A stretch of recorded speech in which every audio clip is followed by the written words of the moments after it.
My name is Adam Becker, 34 years old, a civil engineer. I had just finished a 2-week business trip in California. I saw the black Samsonite suitcase, or at least I thought it was mine. It had a red sticker on the corner, identical to mine. Without thinking much, I grabbed it and left. My flight landed at Denver International Airport at 1:20 a.m. on a snowy winter night. The airport was nearly deserted. I was exhausted, dragging myself to the baggage claim area. Carousel 6 rotated slowly under dim fluorescent lights. Back at my apartment, after a hot shower to wake myself up, I opened the suitcase to grab my laptop and finish some work. A phone. Its screen was already on, as if someone had just activated it. But the moment I unzipped it, my heart skipped a beat. And if you still have this suitcase, they're coming for you next. These weren't my things. Inside were women's clothes, a pair of high heels, a leather-bound notebook, and the phone was recording. I hesitated for a few seconds, then pressed play. Voice, female, urgent tone. If you're hearing this, it means I'm already dead.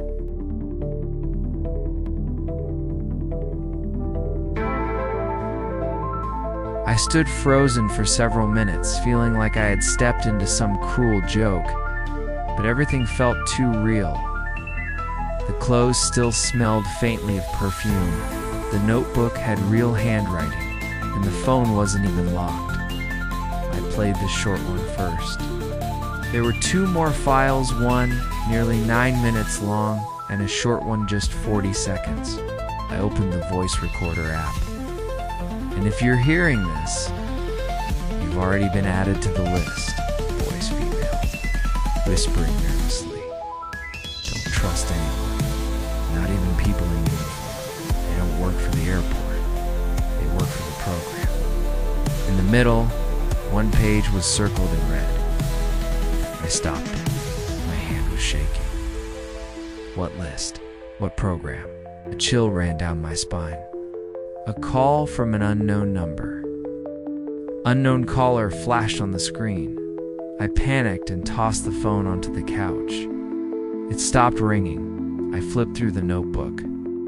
Pages of neat handwriting, strange symbols, names, number sequences, like ID badges or employee codes.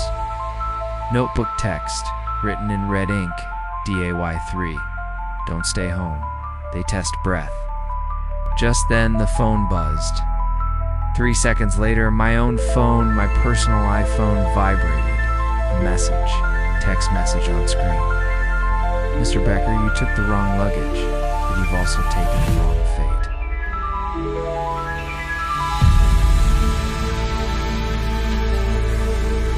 I couldn't sleep that night. I locked all the doors, shut the blinds, and turned on every light like some paranoid maniac.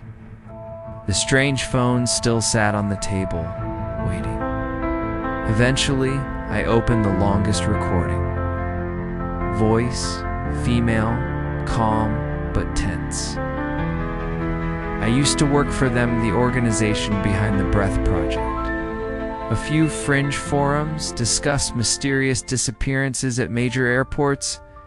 No bodies were ever found. I don't know if they're government, private, or something in between, but I do know this. They don't let anyone walk away with proof. My name is Rachel. If you're hearing this, I didn't make it to the rendezvous. I hurried to my laptop, searching keywords like Breath Project. Denver disappearances, anonymous suitcase at airport. Nothing concrete. I dug through the notebook. One handwritten address stood out. Notebook text, Shelter 7, beneath the old gas station in Aurora.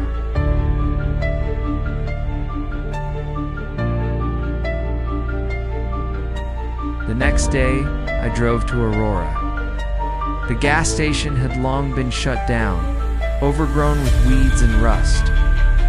Just as the notebook described, behind the main building was a small metal hatch hidden under the stairs. I pried it open with a crowbar.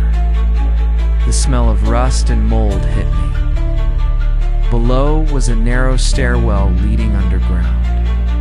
I descended using my phone flashlight to navigate the tunnel. Symbols from the notebook were scrawled on the walls. I wasn't alone.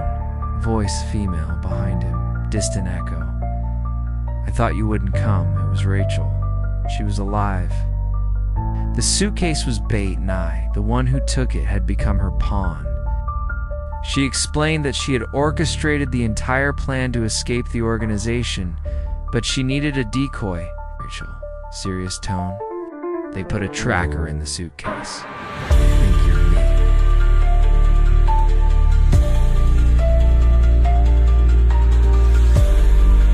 I was furious. I wanted to leave, but Rachel stopped me. Rachel urged, "If you go back now, you'll vanish, just like the others before you. Or we can destroy this place. The data, the equipment, all of it. Erase everything. We had one night. We planted explosives. Set a timer." As we climbed back to the surface, I heard vehicles approaching, headlights sweeping across the ruins. Adam yelling, "Run."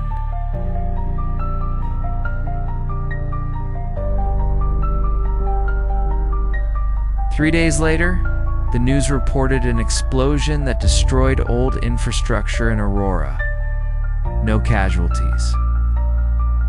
I changed my SIM, trashed the phones, moved to another city under a new name. I never contacted Rachel again. I don't know if she made it. But one thing I know for sure, every time I step into an airport now, I check every piece of luggage. And I never pick up a bag unless I'm absolutely certain it's mine.